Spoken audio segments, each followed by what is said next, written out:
Es momento de iniciar el primer panel preparado especialmente para esta ocasión, el cual tendrá como tema el rol del sector público en el acceso a vivienda, sus desafíos y estrategias. Para ello, invitamos al doctor Sergio Daga, quien será el moderador de este panel. El doctor Sergio es PhD en Economía por la Universidad de Navarra, máster en Economía por la Universidad de Chile y licenciado en Economía con distinción de honor. Actualmente es el vicerrector de la Universidad Privada de Santa Cruz de la Sierra, UPSA.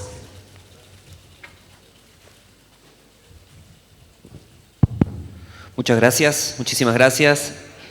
Solicito la gentil participación de nuestro ministro de Economía y Finanzas, el licenciado Marcelo Montenegro. Muchísimas gracias por estar acá. De María René Sánchez, ejecutiva principal de CAF, quien nos pueda acompañar, por favor. De don Fernando Aramayo, coordinador del Programas y Gestión Institucional del PNUD de Bolivia. Y de José Eduardo Iriarte, presidente de Neymeyer Soluciones Habitacionales, que por favor me pueda acompañar. Un fuerte aplauso para ellos, por favor. Gracias.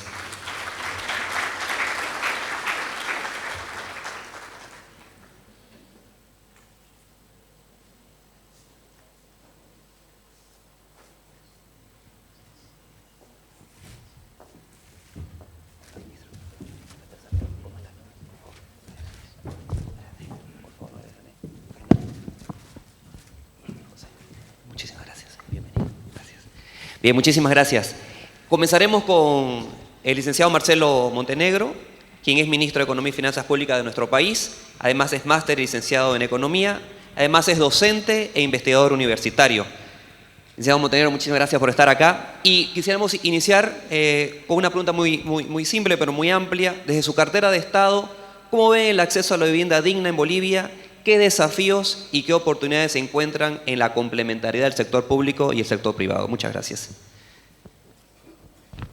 Aquí puedo usarlo y apuntar allá para su presentación. Aló. Muy bien, muchas gracias. En primer lugar, saludarlos a todos ustedes.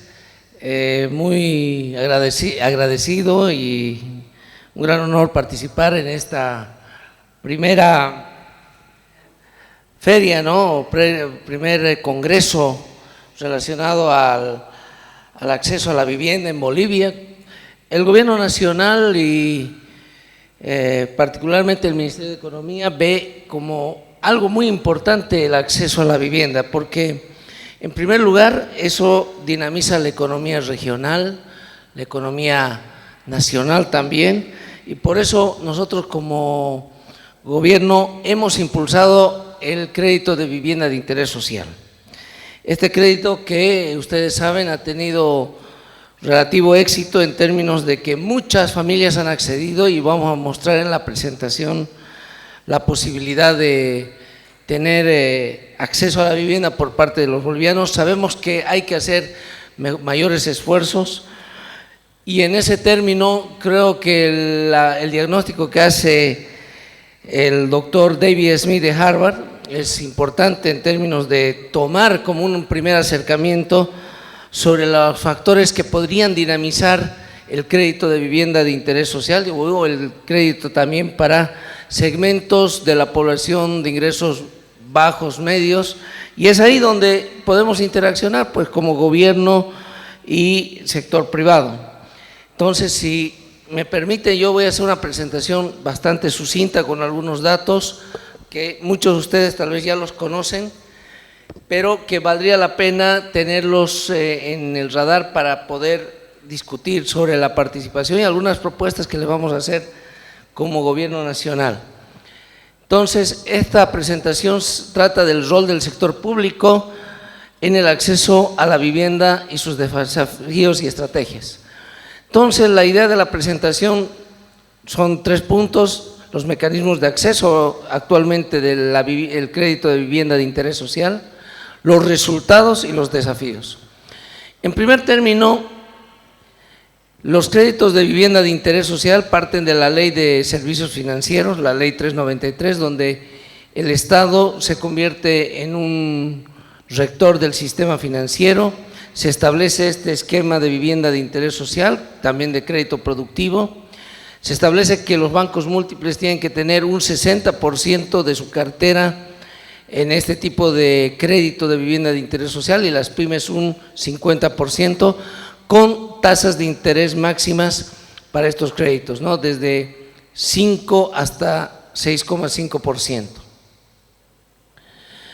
También tenemos en cuenta, ahí están las tasas, y algo que decía el doctor Smith era de tener tasas estables, fijas, y ahí en la vivienda de interés social tenemos tasas desde 5,5% para 255,000 UFBs, 6% para el rango de 255,000 UFBs a 380,000 UFBs, 6,5% de 380,000 UFBs a 460,000, y tenemos un espacio ahí de tasas estables, pero que sin duda podríamos reflexionar lo que está haciendo Colombia. Colombia ha sacado un programa de vivienda de interés social al 3%.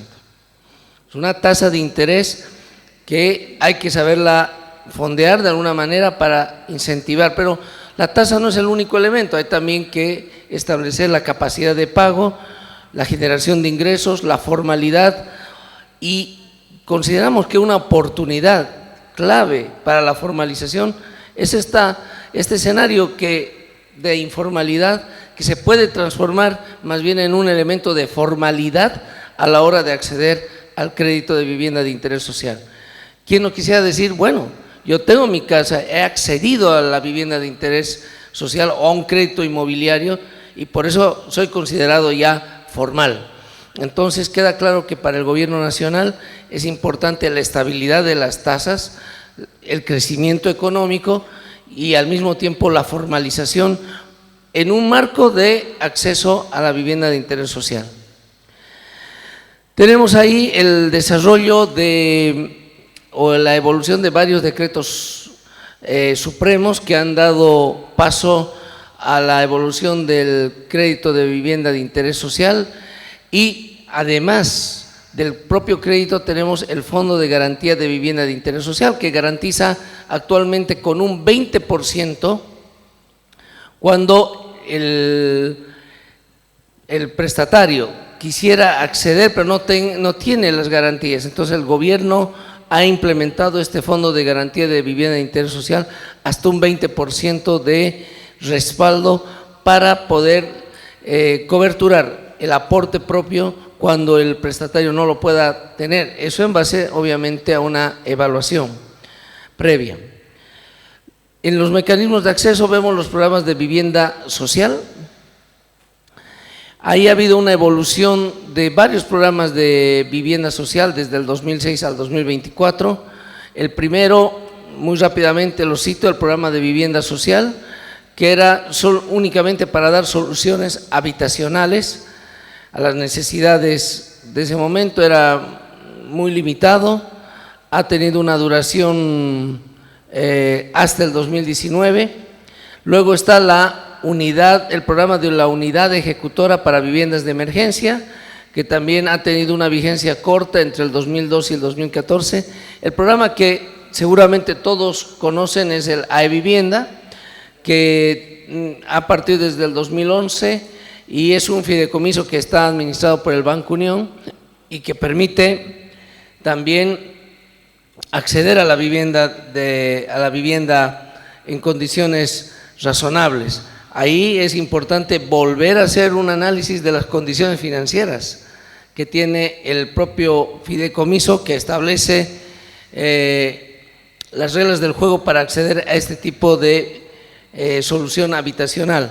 Pero queda claro que el gobierno nacional, con distintos programas y actualmente con el AEVivienda, le está dando una posibilidad también de solución al déficit habitacional en Bolivia. Tenemos el AEVivienda, en este programa del AEVivienda, que está contribuyendo a reducir este déficit habitacional. Tenemos varios programas para la Agencia Estatal de Vivienda. Hay programas de vivienda cualitativa para mejorar, ampliar y mejorar la cualidad, ¿no?, de las viviendas. Luego hay un programa de vivienda cuantitativa, que la idea es tener la construcción de viviendas llave en mano en terrenos que los beneficiarios puedan determinar y quienes no pagan nada porque pueden acceder aportando el material local. También está el programa de comunidades urbanas, donde la e-vivienda ofrece condominios, urbanizaciones a beneficiarios que elijan, ¿no? O sea, la e-vivienda elija y los pueda detectar por algún criterio concreto. Tenemos la atención de emergencias, un programa también relacionado a la e-vivienda, y la atención extraordinaria cuando hay problemas a familias altamente vulnerables. ¿Qué resultados hemos tenido? Desde la implementación de los distintos programas de vivienda a la fecha, desde el 2014 al 2023, ya tenemos un importante valor de la cartera en vivienda. Tenemos 4.641 millones de dólares de vivienda de interés social, que no solamente es el programa de vivienda, está también el programa de vivienda de interés social, que a través del sistema financiero logra que se acceda a distintos tipos de vivienda. Ahí lo más importante, hay distintas modalidades para el acceso a la vivienda de interés social.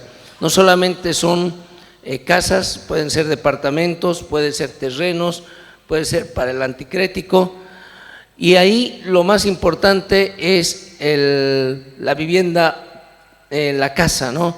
Más que los propios departamentos. Ahí se ve que más o menos 3.084 millones de dólares han sido otorgados para este tipo de posibilidad habitacional. Luego están los departamentos, están la compra de terreno, están los anticréticos también. Y en el periodo de lo que va en este año, comparando junio a junio, tenemos que ahí tenemos de 4.571 millones del año pasado a 4.619 millones de bolivianos, el aumento de la cartera, 48 millones de dólares. Sabemos que eso no es suficiente, hay que hacer mayores esfuerzos y el gobierno nacional va a ir buscando algún mecanismo para trabajar conjuntamente con la banca. Ahí está el representante de Asoban. Tenemos que sentarnos para ver un mecanismo para dinamizar, porque hemos visto que también la banca misma ha paralizado en muchos de sus asociados este crédito de vivienda de interés social. Hay que buscar el mecanismo por el cual podamos dinamizar nuevamente la vivienda de interés social. En Bolivia, de estos 4.619 millones de dólares de cartera, Santa Cruz se lleva el 39%. El otro 39% se lo lleva La Paz y Cochabamba juntos. El eje troncal es el 78% aproximadamente de la cartera de vivienda de interés social. El otro departamento importante es Chuquisaca y los otros departamentos en menor cuantía.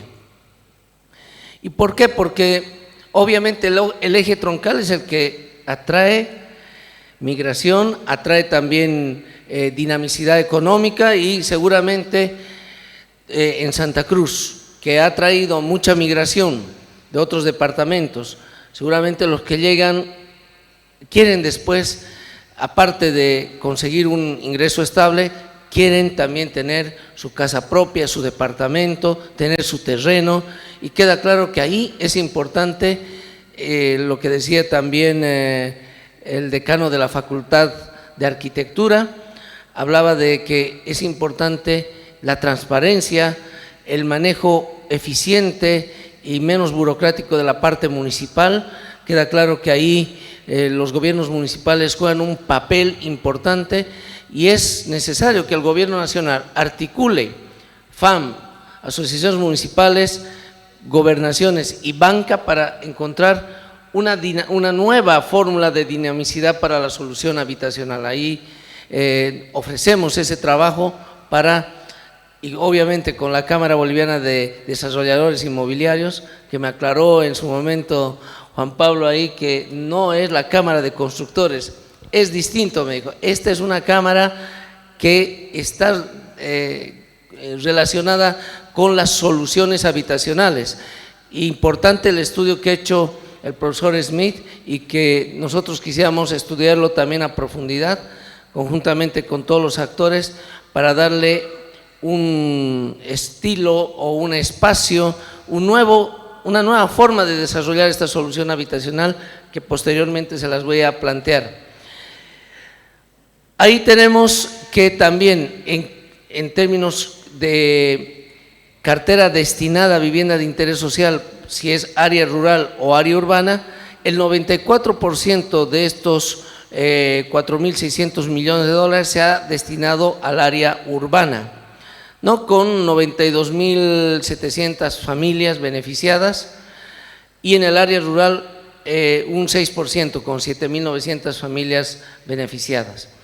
Y en términos de acceso al crédito de vivienda de interés social, la mayoría de estos créditos, el 49%, se ha situado entre tasas del 0, hasta el 5,5%. Y el otro importante espacio son las que se han situado entre 5,5 y 6%. Lo menor ha sido las tasas mayores a 6,5%, que ya son otro tipo de crédito inmobiliario que está también presente en el sistema financiero. Para ir concluyendo, vemos que tanto la banca múltiple como la banca PYME está cumpliendo por encima de los límites establecidos para el crédito de vivienda de interés social. La banca múltiple, que tiene un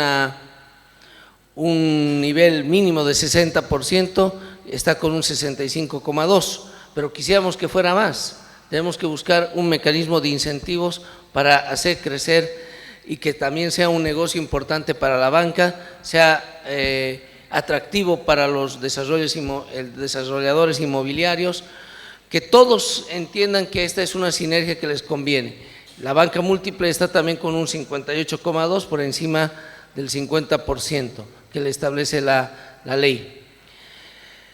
En el número de intervenciones, volviendo a lo que es AE Vivienda, viviendas dignas, queremos establecer que ya hemos tenido una mejor dinamicidad después de la pandemia, porque entendemos que ese periodo ha sido un periodo flaco para el desarrollo de soluciones habitacionales, y nosotros el 2021 hemos hecho una reingeniería de lo que tenía que ser AE Vivienda, y de ahí que de 3.646 número de viviendas hemos pasado el 2022 a 9.001 y el 2023 a 12.314.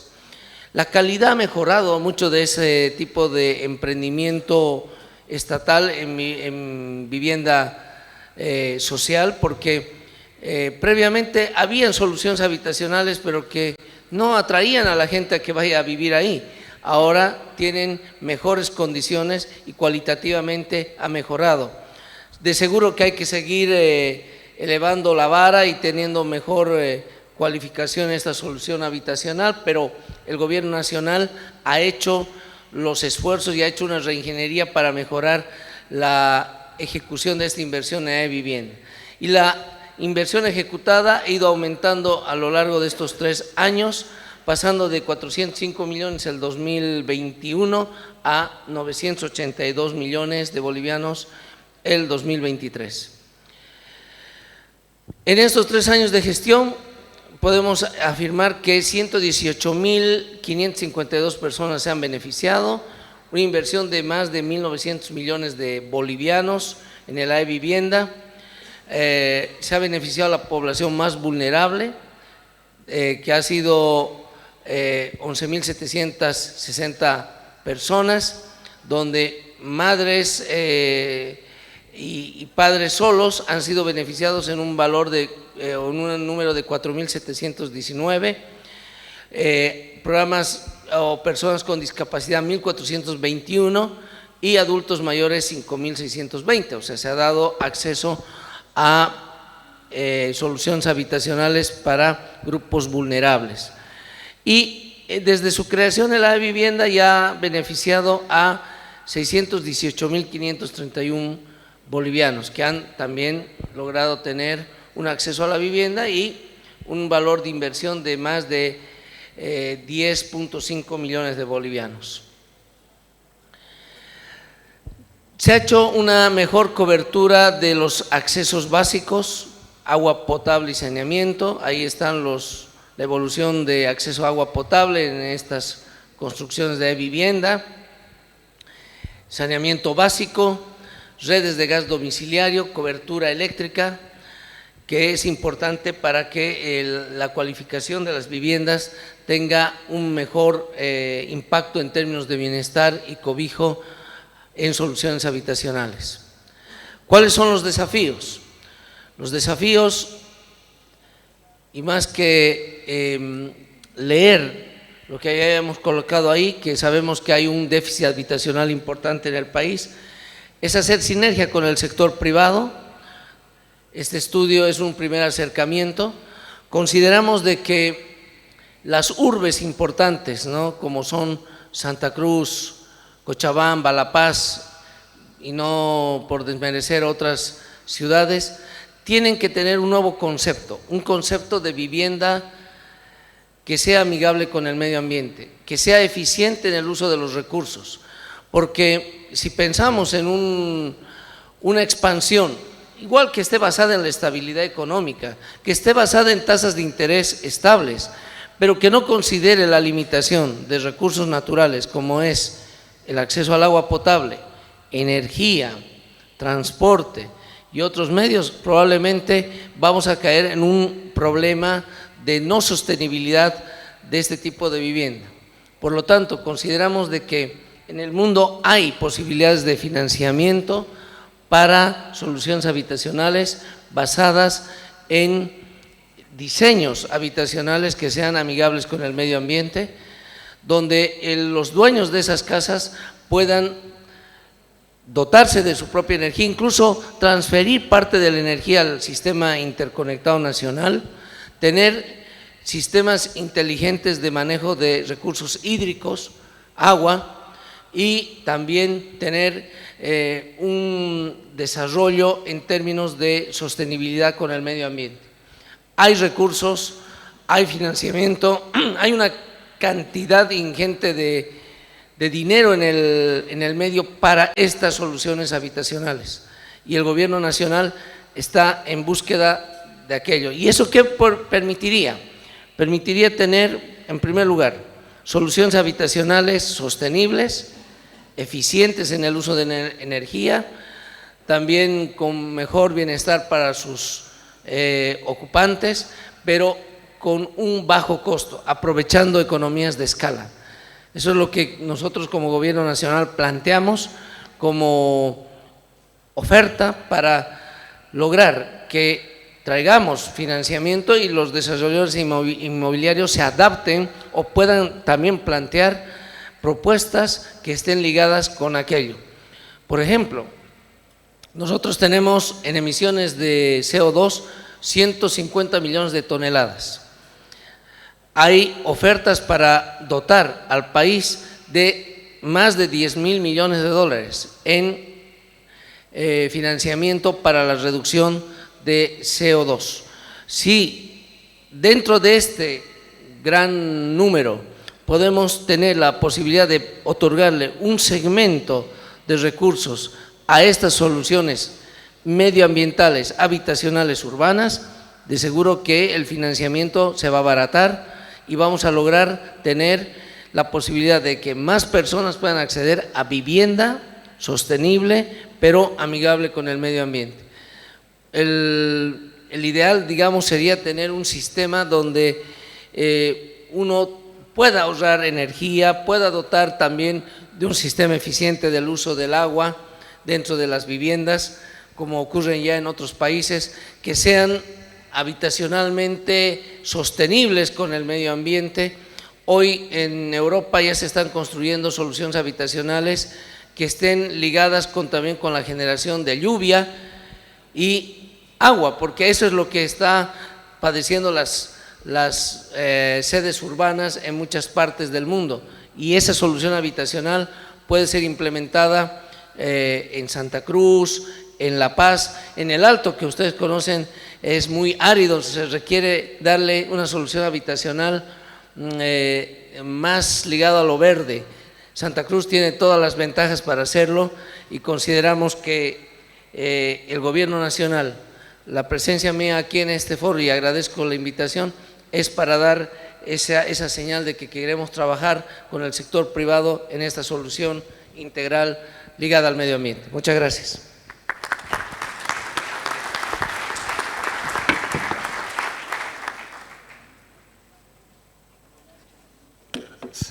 Muchas gracias, señor ministro. También contamos con la presencia de María René Sánchez. Ella es ejecutiva principal de CAF, Banco de Desarrollo de América Latina, especialista en el sector financiero, licenciada en Administración de Empresas y cuenta con una maestría en Finanzas Empresariales. María René, ¿cuál es el rol que está jugando CAF en los últimos tiempos y cuál es el rol que vislumbra para ayudar que los gobiernos nacionales y locales ayuden luego a la población más vulnerable al acceso a vivienda digna y sostenible? Gracias. Muchísimas gracias a todos ustedes, muy buenos días. Para mí es un gusto compartir este panel y comentarles un poco lo que estamos haciendo, cómo vamos a contribuir, digo yo, como CAF, para ayudar en todo lo que estamos comentando justamente ahora, ¿no? Estos retos, estos desafíos. Quiero comentarles que en el pasado CAF sí ha trabajado en temas de vivienda social. Y bueno, nosotros hemos tenido algunas reestructuraciones, es más, hoy contamos con una gerencia de desarrollo urbano que va a abordar esta temática. Es más, quiero comentarles que estamos preparando y esperamos en octubre poderles ya presentar a todos ustedes nuestra nueva estrategia sobre el tema de vivienda.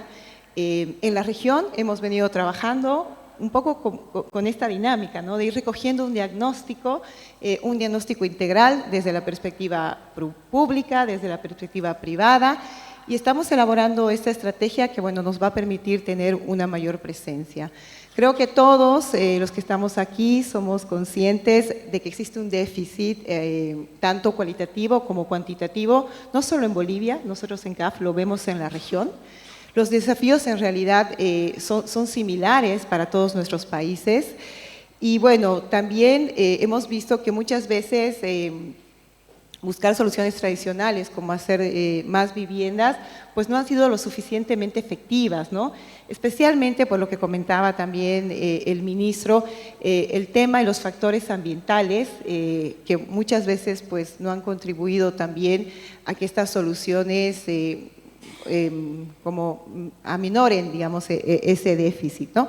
Entonces, para nosotros trabajar en esta estrategia y presentarla próximamente, pues va a ser un hito importante, no solamente en Bolivia, sino también en la región, porque creemos que vamos a contribuir. Escuchaba atentamente mucho las intervenciones y decían, bueno, una vivienda no es solamente paredes, techos, ¿no? Una vivienda es todo. Una vivienda es el elemento central que contribuye al hábitat en realidad. Y entonces ahí hablamos de muchos factores, desde lo que mencionaba ahora incluso en su presentación sobre los temas de accesibilidad, transporte, conectividad, y desde CAF, nosotros que trabajamos mucho en infraestructura y mucho acá en Bolivia, pues queremos tener un enfoque no solamente desde la perspectiva de infraestructura, sino también de lo que es la localización y el tema de acceso, ¿no? Nuestra agenda de trabajo en vivienda va a estar enfocada en temas de lo que estamos hablando hoy, temas asociados a la sostenibilidad, a la adaptación y a la mitigación de los efectos del cambio climático, a lo que es la vivienda sostenible, y también queremos incorporar fuertemente un tema de género, ¿no? Un tema de género e inclusión en nuestra agenda, que lo consideramos realmente importante porque muchas veces en estos, justamente en temas de género y de inclusión, pues las brechas se ahondan aún más. Así que nosotros pensamos que a través de esta estrategia, pues vamos a estar ya sentando como un hito para poder acompañar justamente lo que se está hablando hoy, ¿no? Nuestros programas de financiamiento y nuestros fondos de cooperación técnica pues van a estar disponibles para apoyar en este momento a construir, a coadyuvar, a complementar y acompañar las políticas que se deben dar en cada uno de los sectores incluso, porque como estamos viendo no es un tema puntual, ¿no? Es un tema integral. Creo que por ahí me quedo. Muchísimas gracias. Gracias. Muchas gracias. Gracias, María Herné. Bueno, también contamos con Fernando Aramayo, que es economista, máster en gestión y políticas públicas y actualmente ejerce el cargo de coordinador de programas y gestión institucional del PNUD en Bolivia. Fernando, gracias por estar acá. Bueno, conocido también de la casa, gracias por tu presencia aquí en la UPSA. Fernando, ¿podrías compartirnos la importancia que reviste para el desarrollo de los países el acceso a la vivienda digna y sostenible y qué experiencias exitosas existen en países en desarrollo en este ámbito y cuáles de esas experiencias Bolivia podría captar como propias? Gracias.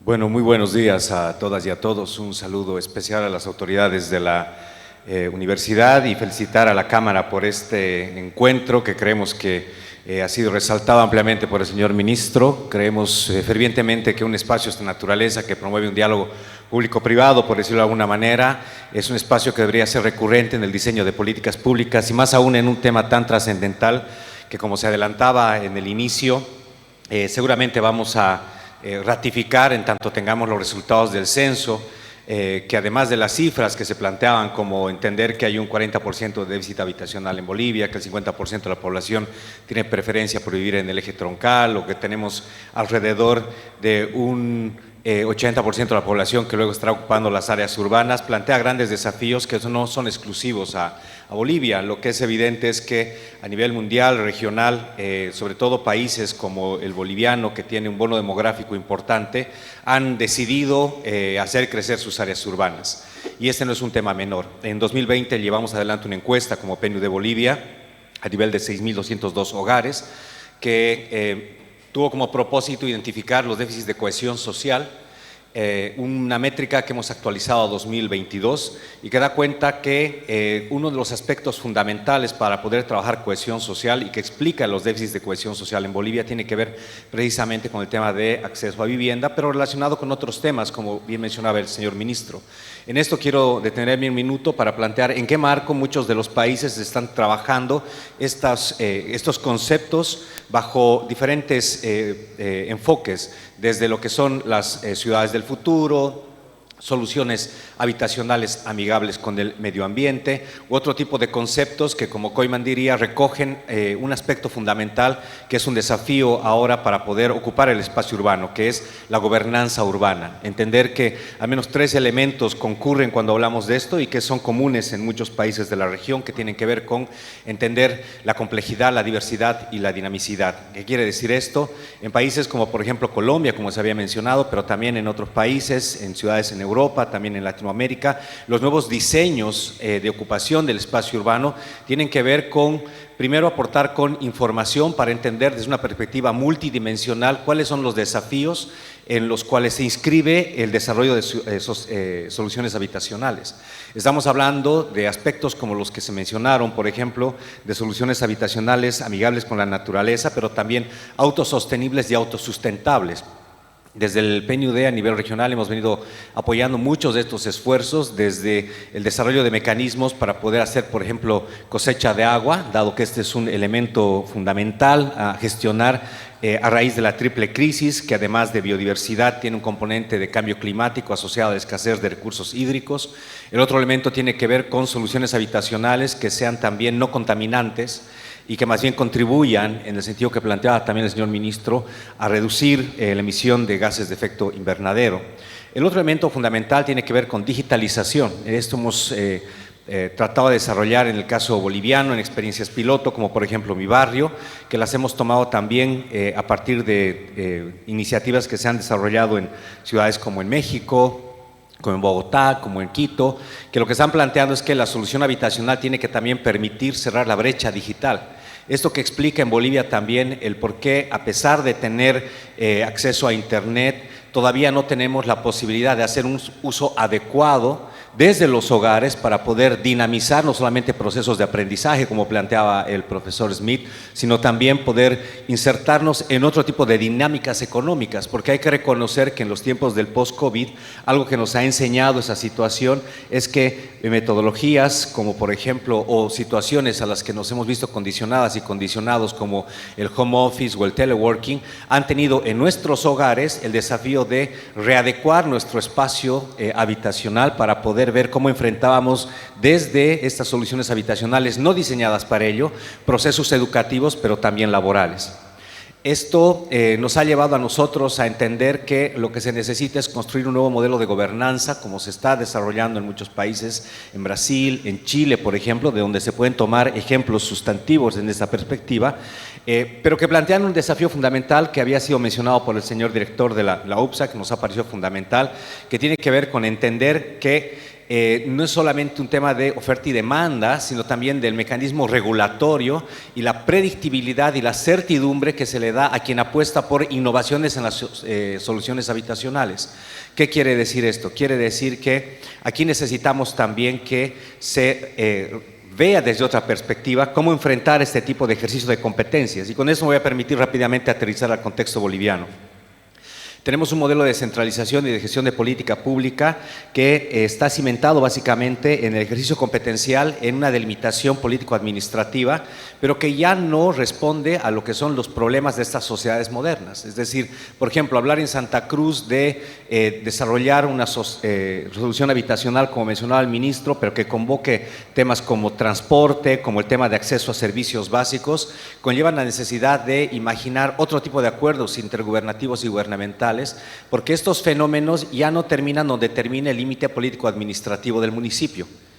Solucionar, por ejemplo, el tema del transporte en Santa Cruz de la Sierra tiene que ver con hablar de cuál es su vinculación con Guarnes, con Cotoca, con todo el radio, con todo el ámbito de influencia que delimita otra forma de entender el ejercicio competencial y por lo tanto el definir que las soluciones habitacionales tienen que plantearse desde esta multidimensionalidad. Ese es el enfoque que estamos queriendo plantear y que recogemos de otras experiencias que me he permitido listar de manera rápida. Gracias.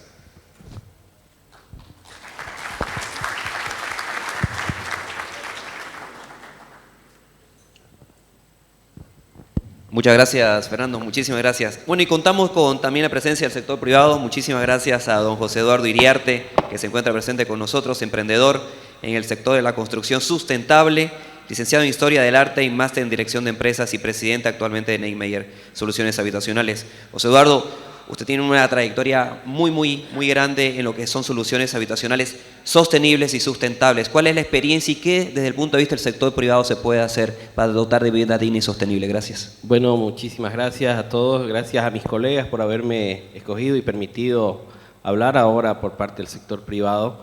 La verdad, quedo sorprendido, gratamente sorprendido con lo expresado por el ministro. Creo que cuando se habla de construcción sostenible, sobre todo en las ciudades principales del país, hay mucho por hacer. O sea, en el tema nacional me parece excelente que ya se tome en cuenta porque es la forma de poder acceder a financiamientos que están en el mundo y que prima eso, o sea, la sostenibilidad. Estos tipos de financiamientos no van a buscar riesgo país, no van a buscar otra serie de cosas, sino que van realmente a consolidar impacto, ¿no? Pero para eso tenemos que crear un ecosistema. Y ese ecosistema nosotros hemos venido ya trabajándolo en Neymeyer desde hace varios años. El 2022 hicimos un foro de construcción sostenible en La Paz, donde se habló sobre esto y se trajo especialistas de México, de Colombia, de Perú. ¿Y por qué La Paz? Porque nosotros trabajamos allá. Y allá las soluciones tienen que darse por ese camino. ¿Por qué? Porque La Paz es una ciudad rodeada de cerros donde ya no hay mucho donde crecer. Entonces tenemos que ir para arriba y tenemos que hacer que la ciudad sea más densa. Pero al hacerla densa, no podemos seguir gastando los mismos recursos que se gastan, digamos, en viviendas unifamiliares, ¿no? Entonces tenemos que ser más eficientes en el uso de esos recursos porque son limitados, ¿no? Es a partir de eso que nosotros vimos como empresa que esta era una oportunidad para empezar a desarrollar lo que está pasando en todos los otros países, ¿no? Entonces pudimos precertificar a través de una certificación del Banco Mundial el primer edificio que tiene 98 departamentos que ya está concluido, como les decía, y ahí vimos que no es nada del otro mundo. O sea, era un edificio que ya estaba, se puede decir, diseñado antes de la pandemia y que se adaptó, porque teníamos tiempo, a esta nueva solución. Y en la adaptación, porque no fue creado desde cero, nos costó un 7% más. Entonces, no es algo que es inalcanzable. ¿Qué conseguimos en este edificio? Conseguimos un ahorro del 30 al 32% de agua, que quiere decir que esas 96 familias que viven ahí van a gastar un 30% menos de agua, o quiere decir que, digamos, van a gastar lo que gastan 120, digamos, lo que gastan 60, ¿no? Conseguimos un 26 a 28% de ahorro en energía solar, en energía, a través de que allá en La Paz, como ustedes saben, hace frío en la noche, en el día está un poco más templado, pero en muchos lugares se necesita calefacción. Entonces se hizo una serie de aspectos constructivos para que el calor se mantenga en el hogar y no se tenga que utilizar lo que es calefacción. Entonces, esos tipos de ahorros van construyendo. Y el tercero, que es el más importante, creo yo, que lo decía el ministro, es el tema del CO2 en los materiales, ¿no? Y en esa experiencia también vimos que los países que nos circundan ya están trabajando en esto hace mucho tiempo y ya tienen industrias que están trabajando en ese sentido. Es así que la grifería, nosotros que normalmente la compramos de China, la compramos de Perú, porque en Perú ya tienen los mecanismos y hay aspectos, hay financiamiento para que estas industrias puedan hacer este tipo de productos. Entonces, no es solamente el tema de la construcción sostenible porque queremos estar bien con el medio ambiente, no es solamente porque está bien, sino es también porque es un negocio y es un negocio que va a hacer que gire la rueda. En este momento complicado, como lo presentaba el ministro y que todos lo sabemos, donde prácticamente el único que está financiando viviendas sociales es el Banco Unión, donde a los constructores estamos complicados para acceder a créditos de vivienda, ¿ya? Creo que hay que pensar en esta serie de mecanismos que nos pueden ayudar. Y otra cosa muy importante que la conversaba con el panelista con el siguiente panelista, es el tema de que los créditos también, en este sentido, no son ya de 2 años o hasta que se concluya el proyecto, son créditos más a largo plazo.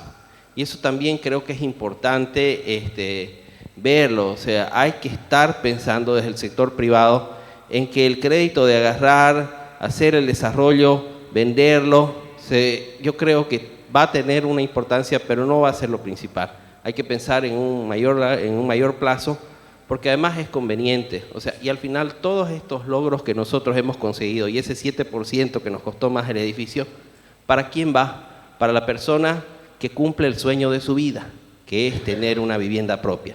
Ellos son los que van a agarrar y después de vivir ahí 30 años van a haber pagado un 30% menos de luz, un 30% menos de agua, que es un ahorro importante para la familia. Entonces es importante pensar en esto y bueno, van a disculpar que me haya alargado largamente el tema, me apasiona, ¿no? Pero creo que hay mucho por hacer y lo felicito realmente, ministro, por tomar esta iniciativa. Esperemos que podamos reglamentar. Hay una cosa muy importante aquí, es el gobierno nacional, los gobiernos departamentales y los gobiernos municipales. Los gobiernos municipales en Santa Cruz y en Cochabamba existe ya normativa de construcción sostenible, en La Paz no. Pero esa normativa de construcción sostenible tiene que adecuarse al momento actual. Es muy buena la de Santa Cruz, tiene muy buenas intenciones y yo creo que puede funcionar, pero hay que adecuarla a lo que realmente los organismos certificadores y los organismos financiadores pueden realmente considerar como construcción sostenible. Entonces, si se dan esas cosas, nosotros los privados estamos listos y hay proyectos ya en Santa Cruz que se están promocionando en ese sentido y que están trabajando de esa manera. Entonces, en Cochabamba también ya hay, y en La Paz nosotros ya lo hemos hecho. Entonces, no es algo que el sector privado no esté listo para hacer. Nosotros estamos listos para subirnos al carro de la sostenibilidad y hacer que este negocio siga funcionando y dándoles viviendas dignas y sostenibles a la gente. Muchas gracias. Un aplauso, por favor, señor. Bien, bueno, creo que se ha cumplido con creces el objetivo del panel. Muchísimas gracias, ministro, Fernando, René, José Eduardo, gracias a todos.